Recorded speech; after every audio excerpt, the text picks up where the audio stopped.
que te mostramos un templo atractivo, espiritual y turístico. También un parque que combina la producción de alimentos, de energía y turismo. Y un reservorio nacional que acerca a la gente a la naturaleza manteniendo el equilibrio. Ecoprácticas, sábado, 9:30 de la mañana, por Globovisión.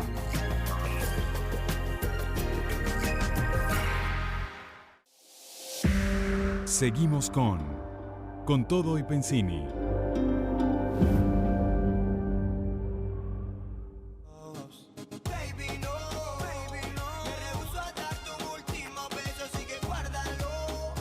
Regresan ustedes con Todo y Pensini por Globovisión. Nuestro próximo invitado es Francisco Martínez, presidente @Fedecámaras, @Francisco Martínez. No, @FMartínez 3112. 3112, ese es el año que nació, no mentira. ¿Cómo estás, Francisco? Buenas Bien, tardes, bien. ¿Cómo te ha ido? Gracias, Pedro, por la consecuente siempre invitación. Gracias por estar con nosotros y siempre ser consecuente con el programa y con Globovisión. Siempre estás dando declaraciones, eso es muy importante, la comunicación de Fedecámaras, que es el brazo político de los empresarios, sobre todo en este momento tan difícil, pues progresar, producir. El Producto Interno Bruto se sigue cayendo, la inflación subiendo. Queríamos hablar un poco del tema económico y también por una situación que tienes con la Organización Internacional del Trabajo. Si quieres empezamos por ahí, que es uno de los puntos que traes que es más importante para Fedecámaras. Sí, bueno, lo primero es muy sencillo. Lastimosamente no se logra abordar los problemas estructurales económicos del país y vamos a seguir permaneciendo en esta lamentable crisis que ya el país está en una, digamos, en una recesión absurda porque el gobierno nacional insiste en tomar la ruta equivocada y no hacer el abordaje estructural de los problemas del país, así que la tendencia va a seguir a empeorar, ¿no? Básicamente hay otra situación con el tema de la Organización Internacional del Trabajo, donde a veces, por algunas razones que uno no entiende, la gente como que se confunde, ¿no? Y por supuesto, Fedecámaras siempre asiste a un evento anual que es la Conferencia Internacional del Trabajo, es la número 106, imagínate que lleva más de 100 años esa conferencia, y Fedecámara tiene 73 años de existencia en el país y desde sus inicios es el representante de los empresarios a nivel mundial en el marco de las Naciones Unidas y, por supuesto, en el marco de la Organización Internacional del Trabajo, que es donde se discuten en un ámbito tripartito los empresarios, los gobiernos y los trabajadores todos los temas laborales, que no tienen nada que ver con la política directa o la inherencia directa de los países que hacen vida, que son 187 países a los cuales nosotros encabezamos una parte de la delegación de nuestro país llamada Venezuela, que vamos en representación de todos los empresarios del país. La última vez que nos visitaste estabas llegando de Suiza, precisamente a esta reunión, pero tú dijiste que bueno, que hubo unas reuniones que también se presentó el ministro del Trabajo en Venezuela, que hubo algún tipo de encuentro, ni siquiera diálogo ni negociación, sino que cada uno planteó sus cosas y que estaban abiertos a dialogar. Yo tengo una lista que trajo aquí el otro día el segundo vicepresidente de Fedecámaras, Ricardo Cusano, de todos los intentos de comunicación, diálogo, negociación, como lo quieran llamar, que se ha hecho entre Fedecámaras y el gobierno y que han quedado sin ningún tipo de resultados. Cuéntanos un poco para aclararle a la gente. Hay diferentes ámbitos de la Organización Internacional del Trabajo. Una es la conferencia anual, que es la gran asamblea del mundo del trabajo para discutir los problemas inherentes al trabajo. En esta oportunidad, para este año, se va a discutir todo lo que son las iniciativas del trabajo, sobre todo lo que es la parte de las iniciativas verdes y una serie de problemas que, lamentándolo mucho, están en territorios ocupados del Medio Oriente, una situación de los trabajadores que tiene un anexo ahí que se va a discutir en el mundo. Pero por supuesto también está la Comisión de Administración, que es donde nosotros durante 16 años hemos logrado activar, después de 16 años, el artículo 26, que es el nivel máximo de una queja, donde están todas las denuncias, todos los atropellos del gobierno nacional, no solamente a nosotros los empresarios, sino que también hay parte también de los atropellos o de las consecuencias que, lamentándolo mucho, han tenido que pasar nuestros trabajadores y nuestros ciudadanos. Entonces hay una serie de mecanismos mecanismos que se activan internacionalmente y esa es la plataforma natural que nosotros tenemos para una, digamos, una querella, unas diferencias bien profundas del empresariado, los trabajadores en contra del gobierno nacional, porque el gobierno nacional insiste en seguir atacando la propiedad privada, insiste en estar atacando a los sindicatos independientes, porque si tú no eres un sindicato que no es independiente, sino que eres de los sindicatos del gobierno, entonces eres atacado de las mil y una formas. Entonces son los mecanismos internacionales que tenemos nosotros como empresarios para entonces llevar todos estos lamentables diferencias que en el mundo se está hablando de trabajo decente, en el mundo se está hablando de trabajo futuro, Pedro. Imagínate que el 30% de los niños que están entrando hoy en el sistema educativo en los países desarrollados ya están hablando de trabajo futuro, de que hay que entrenar, alimentar a estos niños, porque el 30% de todos esos niños del mundo van a estudiar carreras que hoy no existen. Eso son cosas que de avanzada, donde tienen que tener un nivel nutricional, donde tienen que tener un nivel de instrucción y de formación para preparar para que cuando lleguen a la adultez esos muchachos puedan estudiar ese tipo de carreras. Y Venezuela ni siquiera está lejos, tenemos un sistema educativo precario, nuestros hijos se están alimentando y malnutriendo hoy por hoy los que están naciendo, vamos a tener pérdida de coeficiente intelectual, una serie de problemas que realmente es lamentable y el gobierno hace caso omiso de todas esas cosas. Tenía que preguntarte también la posición sobre la Asamblea Nacional Constituyente. Aquí en el programa la gente de Feindustria y la gente de Conindustria se manifestó y hicieron un comunicado, una rueda de prensa donde estaban en contra de esa Asamblea Nacional Constituyente, lo mismo que Conindustria y Concecomercio lo leí. También ese mismo día hicieron una rueda de prensa Fede Cámara poniendo su postura en contra de esta Asamblea Nacional Constituyente, pero prefiero que lo digas tú en tus palabras, cuál es la posición que asumen los empresarios ante esta iniciativa. Sí, realmente aquí hay una posición homogénea. Digamos, el mecanismo constitucional llamado la constituyente es algo que establece la Constitución, pero que en esta oportunidad, lastimosamente, de la forma como el gobierno lo ha planteado, es primero inconstitucional y por supuesto también es innecesario, porque eso no va a abordar los problemas que están aquejando a todos los venezolanos. Y lo peor es que estás entorpeciendo y alimentando la conflictividad política en el país, que tenemos la más severa crisis política y social, que mientras no haya ese gran acuerdo nacional entre todos los factores políticos del país, va a ser difícil que los venezolanos recojamos nuevamente o rescatemos nuevamente esa paz, el progreso, el bienestar y el nivel de vida que teníamos en el pasado. Entonces, por supuesto, es verdaderamente lamentable que el gobierno siga intentando manipular la Constitución, por sobre todo también manipular los espacios de expresión de la voluntad popular a través del voto, que lamentándolo mucho siga entorpeciendo. Ya por lo menos anunciaron que van a rescatar el cronograma electoral, que por cierto en el último programa también lo hablamos sobre las gobernaciones y alcaldías. Eso yo creo que ese es el deber ser, ojalá que también lo apliquen en función de toda la normativa, pero es lamentable que se esté tratando de manipular la Constitución y cerrando los espacios, hasta este momento, los espacios democráticos, porque eso afecta y debilita el sistema democrático de Venezuela. Hablabas que uno de los problemas que se presenta en Venezuela es la restricción que tenemos sobre la propiedad privada y que está afectando a los empresarios. ¿Crees que con esta Asamblea Nacional Constituyente, ya manejada a través de las comunidades, va a empeorar esta situación? ¿Está contemplado todavía restringir más la propiedad privada del venezolano? No, es que para nosotros esta constituyente, como está planteada, es un grave error y sería dramático para Venezuela que una minoría intentara imponer su modelo económico a todo un país. El 90% del país lo que quiere es que solventemos los problemas del país. No quiere una constituyente. Probablemente, si hay un gran acuerdo nacional de todos los factores políticos, que se logre por lo menos hablar de lo que es un gran pacto republicano, las cosas como que cambiarían y creo que irían en una dirección un tanto más asertiva. Pero seguir por la ruta que estamos siguiendo es seguir y transitar por los procesos de anarquización que van a ser realmente lamentables, porque los vamos a sufrir con un golpe severo para todos los venezolanos. Claro, fíjate que tú hablas de los factores políticos, los factores de poder, todos, la mayoría se han manifestado.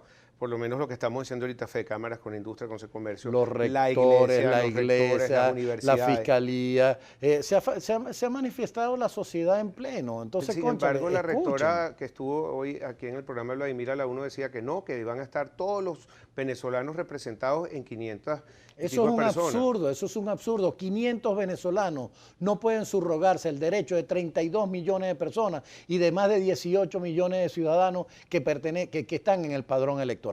Eso es literalmente un abuso. Esto tiene que ser un proceso, en tal caso, el día que se plantee, un proceso que sea un ciudadano, un voto, porque cualquier otra cosa es una manipulación que atenta contra la democracia del país y que, por supuesto, debilita la Constitución y las normas de nuestra... Y a la rectora, cuando se le preguntó que si esa Constitución final que va a surgir de esas 500 y pico personas que van a decir sobre el futuro de Venezuela, que hasta el presidente dijo que podía pasar incluso por encima de la ley, puede eliminar poderes, puede cambiar el nombre a Venezuela, lo que le da la gana, darle carácter constitucional a las CLAP, al Plan de la Patria. Cuando eso termine y salga, le preguntaron, ¿y eso va a ser sometido al voto? Pues la gente puede votar si quiere o no esa Constitución, y evadió la pregunta, no lo contestó. Porque ellos no van a someterse a un proceso electoral que no puedan entonces ellos manipular. Esa es la única explicación que uno pudiera imaginarse de estas cosas. Hay que esperar.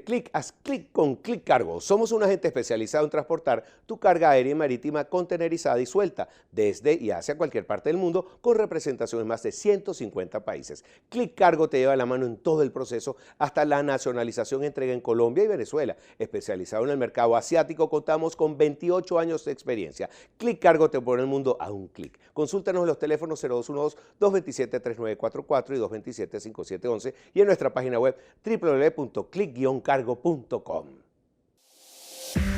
Seguimos con Todo y Pensini.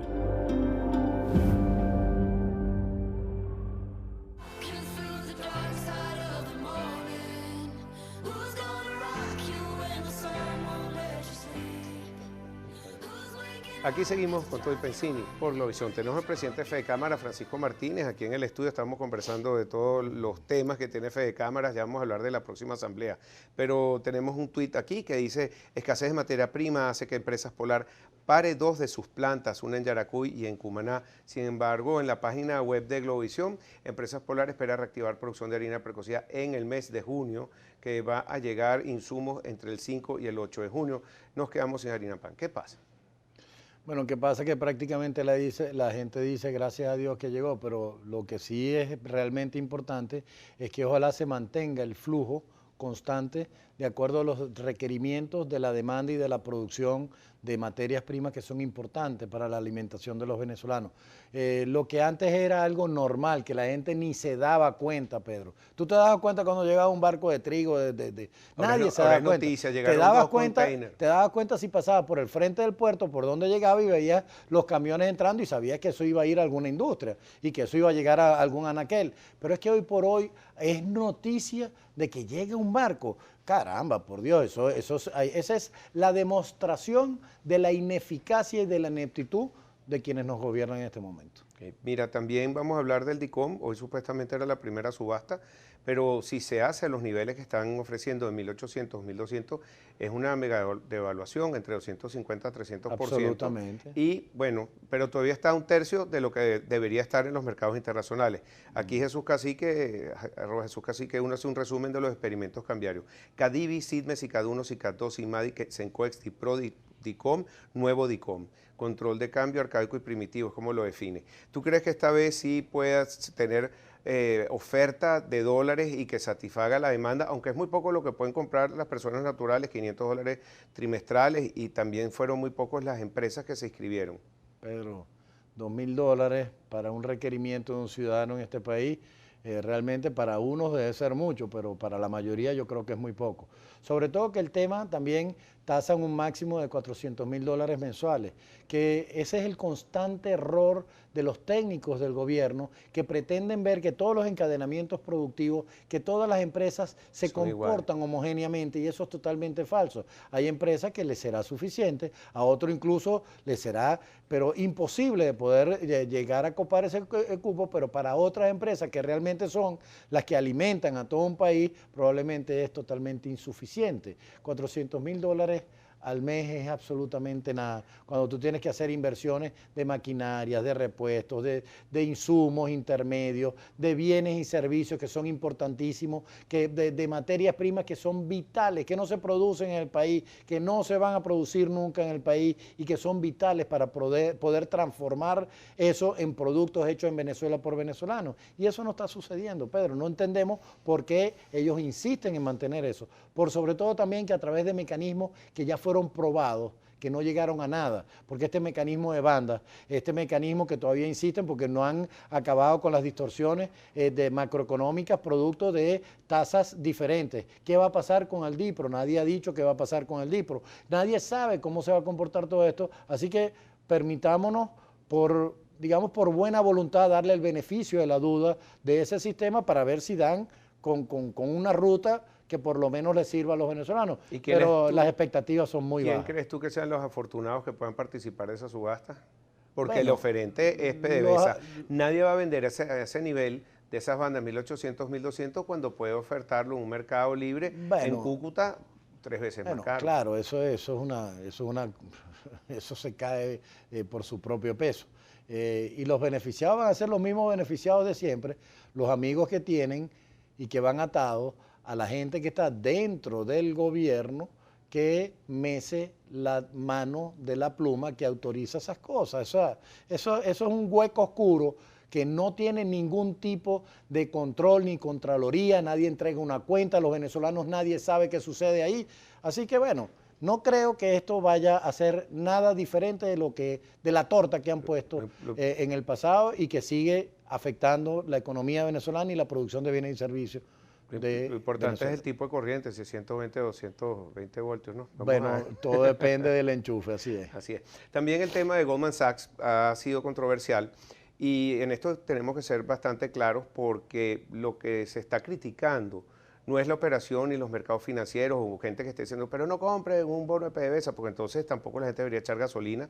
Ese no es el caso. Lo que se está cuestionando es la poca transparencia en una venta de un bono que estaba marcado y dicen que es por un algoritmo, que está en 41% de su valor, pero está a un precio muy parecido de un bono de similar riesgo y similar rendimiento. Y entonces lo vende Venezuela a 31%, una ganancia de que Venezuela va a tener que pagar un 40% de intereses que lo recibe 840 millones cuando debería recibir 2.400 millones. Entonces están cuestionando Goldman Sachs. Hoy una cosa insólita, que los venezolanos fueron a protestar en Wall Street contra Goldman Sachs. El New York Times hoy escribe al respecto y dice, bueno, hicieron un tronco de negocio los de Goldman Sachs, pero se metieron en un mess, lo llaman, en un desastre moral.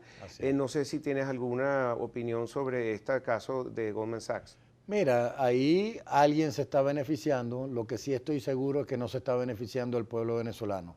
Ahí lo que hay es probablemente un gran desespero por parte del gobierno nacional de agarrar cualquier cosa que sea dinero para poder ellos por lo menos afrontar todos estos procesos en los que andan ellos inmersos. O sea, ahí realmente lo que pasa es que no quiero opinar como que mucho porque no soy especialista de la materia, pero sí de que huele a gato enmochilado, huele a gato enmochilado. Y bueno, y que eso va a afectar a Venezuela y a todos los venezolanos, ¿no? Bueno, no puedo comentar más nada. El bono fantasma, es como nació desde un principio. Es que es lamentable. ¿Y a dónde va a estar dirigido esos fondos? Porque eso creo que el venezolano sí tiene que saber, el Banco Central tiene que saber. A lo mismo que han estado dirigidos los otros fondos. ¿Irá esto para el CARICOM quizás? Irán a los mismos huecos negros en donde ellos han dilapidado más de 30 y tantos mil millones de dólares de la reserva del país, más todos los ingresos que hemos tenido petroleros, de toda esa bonanza que hemos tenido petrolera, e irá a alimentar a gente a pequeños grupos que son los que medran y que son las rémoras, son la gente que está dañando el país, haciéndole un daño tremendo al país. Yo creo que eso de una u otra manera en algún momento van a tener que dar las explicaciones y responsabilizarse de todas esas malas acciones que yo creo que están afectando mucho a los venezolanos. Está afectando la productividad y el Producto Interno Bruto, el crecimiento económico, todo el clima de conflictividad que está en las calles, porque vemos que el país está, bueno, todo el mundo afectado, y eso tiene que de alguna manera perjudicar a la industria. Sí, ahorita, por supuesto, ya la industria está afectada. De hecho, ahorita hay una diatriba muy grande con el tema del paro y esas cuestiones. Este país está detenido, señores. Está completamente detenido. Y está detenido por una conflictividad política que mientras no seamos responsables en el abordaje urgente de ese problema, va a ser difícil que salgamos de